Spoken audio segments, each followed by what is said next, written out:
bersyukur, berterima kasih kepada Tuhan yang memimpin kami untuk tiba di tempat ini dalam persekutuan bersama mendengarkan sabda-Mu. Doa kami, Roh-Mu yang kudus memimpin kami, mengarahkan hati kami, mencerahkan pikiran kami. Dengan demikian kami mengerti firman-Mu, dan firman itu diteruskan dalam kehidupan nyata kami. Terpujilah nama-Mu ya Tuhan, pimpin hamba-Mu, bahkan kami semua yang akan membaca dan merenungkan firman. Di dalam nama Tuhan kami Yesus Kristus, kami berdoa dan bersyukur kepada Bapa di sorga. Amin. Amin. Selamat pagi Bapak, Ibu, para mahasiswa yang dikasihi dalam Tuhan. Pagi Pak. Good morning.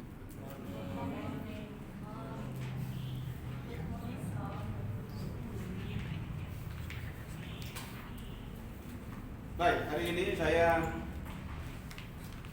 berusaha mengambil dari Perjanjian Baru dari pertama Petrus 5 ayat 12 sampai 14. Kalau sudah menemukan, mari kita membaca secara bersama-sama.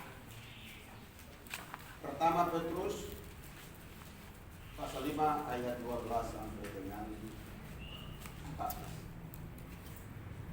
Kita baca secara bersama-sama. 1, 2, 3. Dengan berkata Silvanus yang berlaku sebagai seorang sahabat yang terpercaya, aku menyuruh dengan singkat kepada kamu untuk menasihati dan meyakinkan kamu bahwa ini adalah kasih karunia yang benar-benar dari Allah.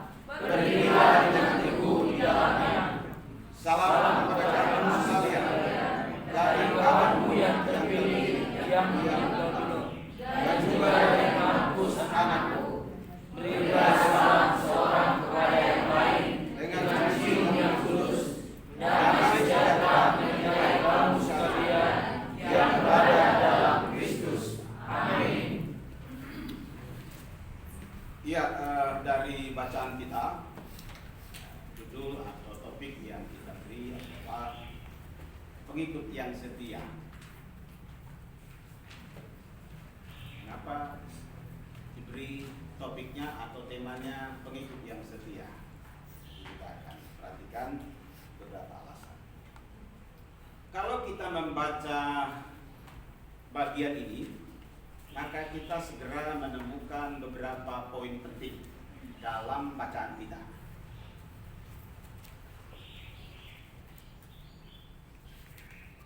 Pertama, kita menemukan ada seorang yang diperkenalkan dalam bacaan kita, Silvanus.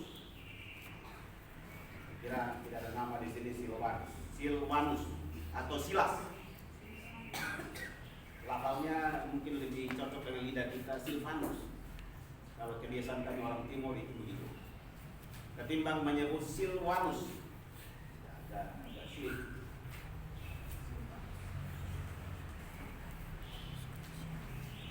Kemudian kita juga akan mendapati kawan yang terpilih di Babylon. Kemudian Markus anakku. Dan terakhir ciuman yang tulus. Pagi hari ini saya mengarahkan homilia saya pada dua aspek. Pertama berkenan dengan Silvanus. Kemudian yang kedua adalah ciuman yang kudus. Sementara kawan yang terpilih di Babylon, kemudian Markus anakku, masih merupakan perdebatan yang saya harus mencarinya dalam beberapa literatur. Pertama, mari kita memperhatikan Silvanus. Apa hubungan dengan tema kita? Pengikut yang setia. Kalau kita memperhatikan Silvanus dan kita merujuk kepada beberapa komentar dari para ahli, maka sebenarnya Silvanus memiliki kecakapan administrasi yang berhubungan dengan bahasa pada waktu itu yaitu lebih kepada bahasa Yunani klasik, bukan bahasa Yunani koine, tetapi lebih kepada bahasa Yunani klasik. Artinya apa? Silvanus ini pintar. Karena biasanya bahasa Yunani klasik itu dipakai di perguruan-perguruan tinggi. Beda dengan kitab suci kita. Memang itu ditulis dalam bahasa Yunani sehari-hari. Tetapi bahasa Yunani klasik ia berbeda. Mengapa ia berbeda? Karena sering dipakai dalam perguruan tinggi atau dalam dunia akademis. Seorang teman saya yang kuliah di Belanda, dia mengatakan bahwa kalau kita membaca Yunani klasik, itu strukturnya begitu bagus, begitu indah. Saya bilang, ya, itu sama dengan bahasa Indonesia. Ada bahasa Indonesia percakapan sehari-hari, ada juga bahasa Indonesia akademis. Bahasa Indonesia tulis-menulis itu berbeda dengan bahasa Indonesia sehari-hari. Apa yang kita ingin dapatkan dari pokok pertama dalam kaitan dengan Silvanus? Kalau kita memperhatikan Petrus dengan Silvanus, maka kesetiaan Silvanus tentu ada alasannya. Saya melihat bahwa karena pintarnya Silvanus, maka bisa jadi Petrus mempertahankan Silvanus. Karena apa? Ia dipakai sebagai seorang administrator atau sekretaris dari Petrus untuk menulis surat. Itu luar biasa. Ada kecakapan dalam diri Silvanus yang kemudian diberdayakan oleh pimpinannya, yaitu Petrus. Jadi Petrus memberdayakan kemampuan Silvanus. Dan memang ada hubungan yang akrab, ada hubungan yang baik antara Petrus dengan Silvanus.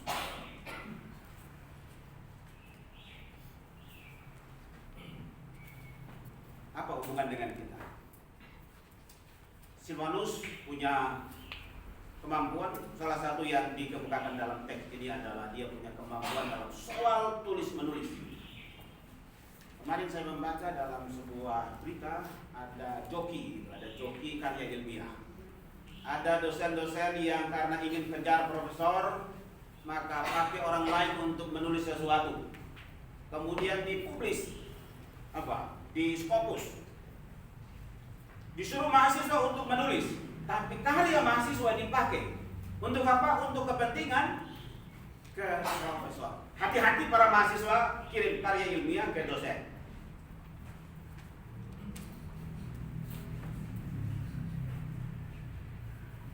Tapi dosen juga harus hati-hati. Jangan sampai memanfaatkan karya orang lain bagi kepentingan perhitungan kredit poin misalnya. Dulu saya lihat ada, bukan di sini, ada seorang prof. Saya lihat dia kumpul banyak sekali karya mahasiswa, tugas-tugas mahasiswa banyak sekali dikumpul. Setelah saya mengerti ada perhitungan kredit poin karena karya tulis dan lain sebagainya, saya mulai mengerti, oh begini rupanya. Jadi ada kemampuan dalam diri mahasiswa yang diberdayakan, tetapi itu kemudian dimanipulasi untuk kepentingan dirinya sendiri. Saya tidak tahu alat apa yang harus dipakai untuk mengamankan karya kita.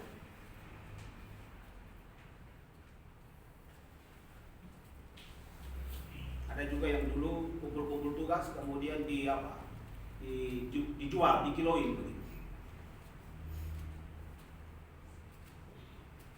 Kita kembali. Jadi mari kita memeriksa diri kita, kemampuan apa yang ada di dalam diri kita yang ada hubungan dengan pekerjaan kita, atau mungkin yang bersifat umum tetapi bisa diberdayakan.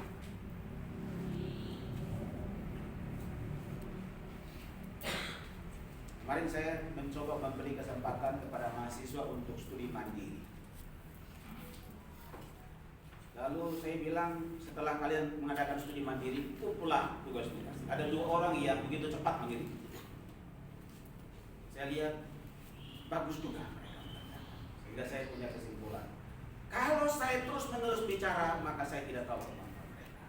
Tapi kalau saya memberi kesempatan kepada mereka untuk berbuat sesuatu, maka saya tahu kemampuan. saya mengakui kemampuan mereka.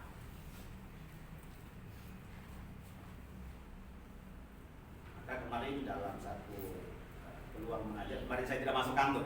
Saya bilang saya akan masuk kantor tetapi terlambat, rupanya tidak bisa, sehingga kemarin saya tidak masuk kantor. Memang ada konsekuensi kalau kami tidak masuk kantor. Lalu ketika saya mengajar, kemudian saya teringat.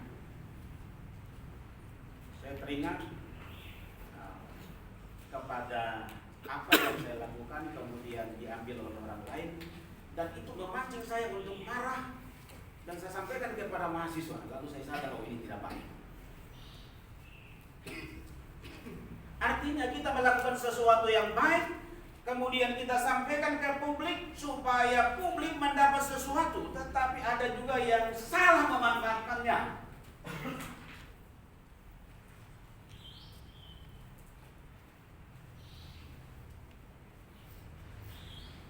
Maka sekarang mulai ketat itu, mulai diseleksi karya-karya yang masuk, tetapi juga bisa lolos. Kalau ada perjalanan orang Majus,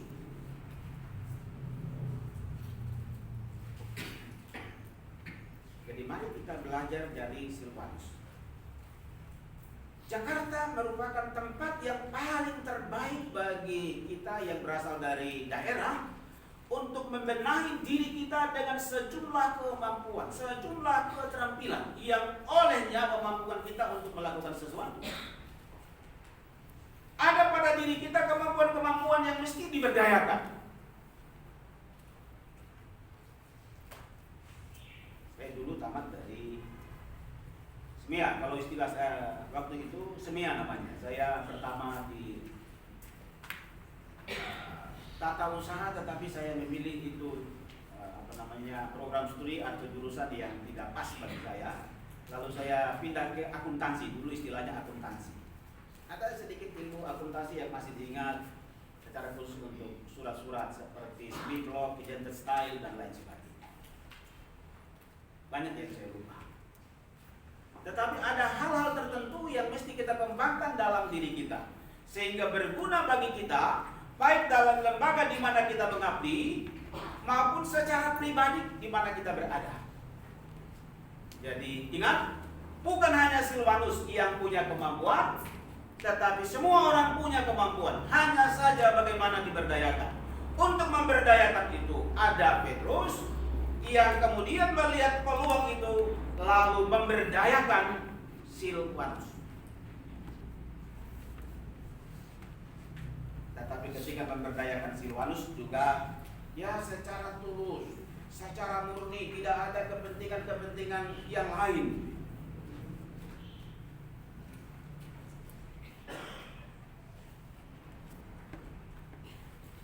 Ya, jadi di hadapan kita mahasiswa dan juga berdiri dan duduk para dosen dan kita semua, rekan-rekan kita dari karyawan, semua kita punya kemampuan. Dan kemampuan-kemampuan itu tentu berinteraksi di ruang lingkup di mana kita bekerja. Saya senang 7 Sabta Setia itu di dalamnya ada upaya meningkatkan pengetahuan. Ya, jadi itu yang pertama mesti kita perhatikan dalam teks kita. Kalau kita diberi kemampuan oleh Tuhan dan berada pada penguasaan tertentu, maka kita juga mesti setia. Setia kepada mereka-mereka yang oleh anugerah Tuhan ditempatkan untuk menjadi orang yang memimpin kita. Belajar dari Silvanus dan Petrus. Jadi Silvanus punya hubungan dengan Petrus, bukan Silvanus dari Alor ya. Ada kan Silvanus di sini? Ada. Dari mana dia? Itu Silvanus. Saya tidak tahu kenapa bapaknya kasih nama Silvanus. Mungkin bapaknya banyak membaca Alkitab atau mendengar dari majelis tentang apa nama itu, atau mungkin bapaknya mamanya tanya kepada majelisnya kira-kira nama apa yang cocok diberi. Biasanya nama-nama dalam Alkitab yang mereka buat, termasuk saya juga.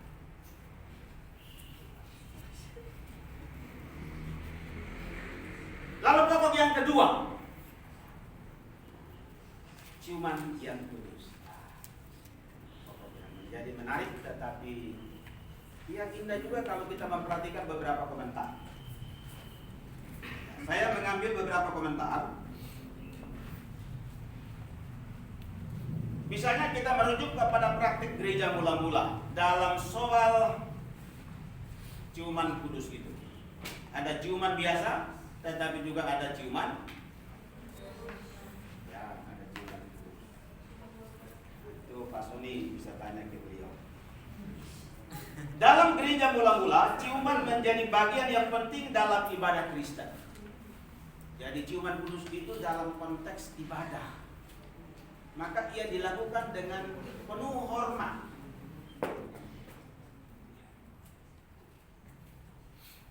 Ya, tentu ada macam-macam ciuman kudus.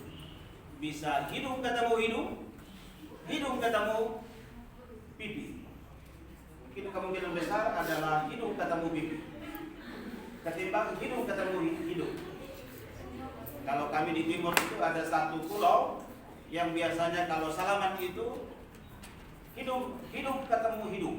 Jadi kalau ada mahasiswa praktek ke Sumba misalnya, atau ke Pulau Sabu, atau ke Rote, atau ke tempatnya Ibu Kaji, maka siap-siap hidung gitu ya.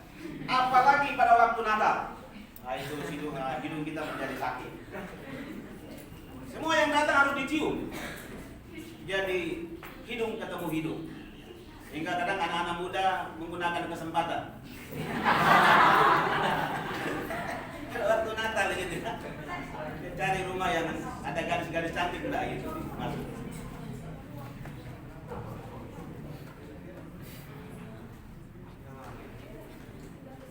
Ya, Agustinus menyatakan, Agustinus yang merupakan seorang teolog yang terkenal dan juga bapak gereja yang terkenal, ia menyatakan begini. Ketika orang-orang Kristen hendak berkomunikasi, mereka menunjukkan kedamaian dalam hatinya dan memberi ciuman. Jadi ciuman ini tentu beda sekali. Beda dengan ciuman biasa, beda dengan ciuman di pelataran. Ini ciuman berlaku dalam konteks ibadah.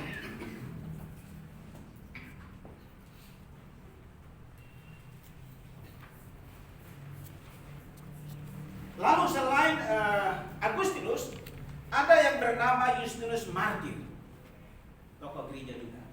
Dia menyatakan begini: usai berdoa, kami saling memberi salam dan ciuman. Jadi setelah selesai berdoa itu mereka memberi salam, ciuman, tapi ciuman yang bersifat ciuman. Ciuman itu didahului dengan doa, sebab karunia, damai dan kasih yang tidak pura-pura, tidak dicemarkan oleh kemunafikan dan tipu daya. Jadi kalau lakukan ciuman itu, lakukanlah dalam kondisi yang digambarkan seperti yang saya sampaikan tadi, yaitu bahwa tidak pura-pura, tidak dicemarkan oleh kemunafikan dan tipu daya. Pura-pura baik tetapi ciumannya jahat. Ciumannya punya maksud-maksud tertentu, misalnya ciuman menggoda dan lain sebagainya.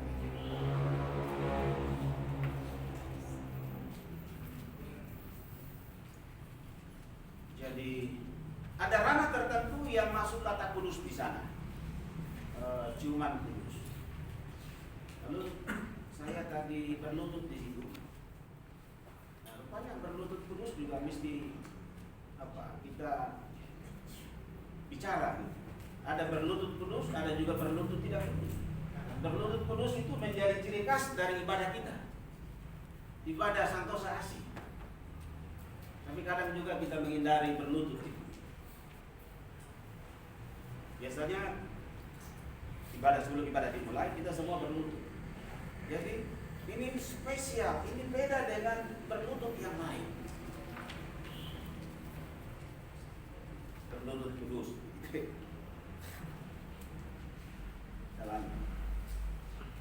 Jadi kalau mulai ibadah datang secepatnya dan berlutut bersama-sama, supaya kita mengambil bagian dalam lutut kudus ini, berlutut kudus ini.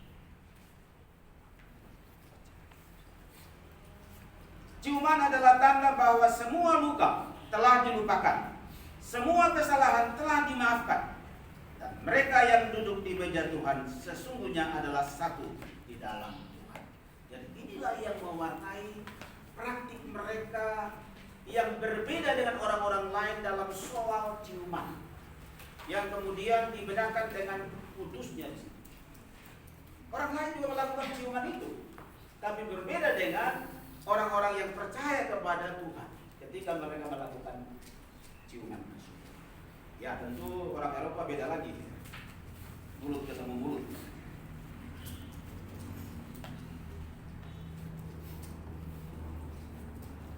Ciuman harus kudus, murni dan tulus. Berbeda dengan ciuman Yudas. Yudas juga cium, tetapi ciumannya berbeda. Ciumannya punya maksud-maksud yang mencelakakan orang lain. Berkhianat. Ya, ciuman berkhianat. Jadi hati-hati dengan ciuman, ya. Bisa juga ciuman itu mengkhianati teman. Akhirnya datang sendiri, pulang bertiga.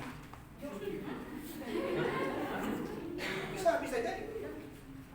Kalau hati-hati pada jam-jam tertentu. Kalau Anda salah bisa celaka, gitu ya. Antara laki-laki dan perempuan. Kalau misalnya yang pacaran.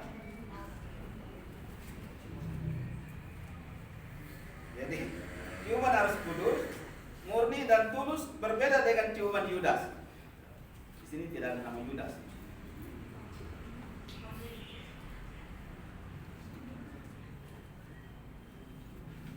Ciuman adalah tanda bahwa semua luka tadi sudah. Ciuman merupakan kebiasaan yang menyenangkan. Athenagoras misalnya ia menyatakan bahwa ciuman harus dilakukan dengan hati-hati. Hati-hati, sebab jika hal itu tercampur dengan pikiran yang kotor, sekecil apapun, maka ia dapat mencegah kita masuk ke dalam kehidupan abadi. Jadi kalau ciuman itu tidak dilakukan secara hati-hati, maka katanya dia mencegah untuk masuk ke surga. Ya, bisa didebat soal ini. Tetapi itulah nasihat bapak-bapak yang dulu, bahwa kita mesti berhati-hati dalam soal ini. Ya, ini merupakan budaya, tetapi budaya itu telah dikhususkan, dispesialkan, ia berbeda dengan yang lain. Jadi ada dua hal yang kita belajar dari teks ini. Pertama, kita masing-masing punya kemampuan, sebagaimana Silvanus punya kemampuan dan itu diberdayakan oleh seorang pemimpin yang namanya Petrus. Petrus adalah seorang rasul yang kemudian memanfaatkan Silvanus dalam konteks menyampaikan surat-surat yang bermanfaat bagi jemaat. Yang kedua adalah bahwa kita memiliki budaya-budaya tertentu. Lakukanlah sesuai dengan kehendak Tuhan. Saya kira ciuman kudus ya bergantung budaya. Ada yang tidak terbiasa dengan ciuman, tapi ada juga yang terbiasa dengan ciuman. Maka kenalilah daerah-daerah yang terbiasa dengan ciuman pada waktu Anda melakukan praktik, ya. Sekali lagi, ada daerah-daerah tertentu yang tidak terbiasa. Rasanya itu tabu atau tidak biasa. Istri saya misalnya ketika datang saudara-saudara dari NTT itu, dia kaget gitu ya. Semua kan cium begitu, dia kaget itu pertama. Dia kaget. Jadi saya kan orang Batak, kaget dia. Saya bilang kalau kami di Timur itu sudah biasa. Ada yang hidung ketemu hidung, ada yang di pipi dan sebagainya. Ya, kiranya Tuhan menolong kita melalui firman ini. Amin.